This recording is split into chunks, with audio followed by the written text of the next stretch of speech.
हो बाबा बिगड़ी बनाई दा हमार पैदल अली तोरे दर हो बाबा बिगड़ी बनाई दा हमार पैदल अली तोरे दर पे। कने कने में बसेला परान ई जगह तोरे हाथ में।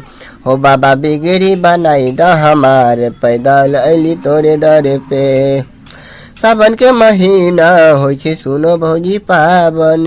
सावन के महीना होइ छे सुनो भौजी पावन। जलवाले ने थोक जेबो हम लेबा कावर। सावन के महीना होइ छे सुनो भौजी पावन। जलवाले ने थोक जेबो हम लेबा कावर।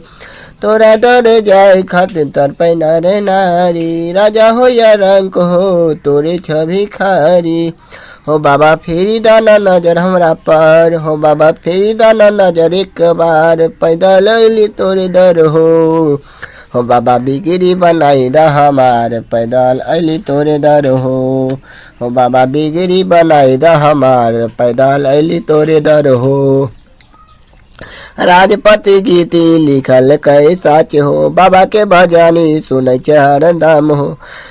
राजपति गीती लिखल कई सच हो बाबा के भजनी सुनै छे हरदम हो। राजपति गुप्ता गावेले भजन हो। राजपति गुप्ता गावेले भजन हो। करिहन सक भैया बाती के ठीक हो। करिहन सक भैया बाती के सच हो बाबा फेरी दाना नजर के बार पैदल अली तोरे दर हो बाबा बिगड़ी बनाई दा हमारे पैदल अली तोरे दर हो। चैनल में नंबर दिया हुआ है, गाना लिखवाने के लिए संपर्क करें नया धुन पर।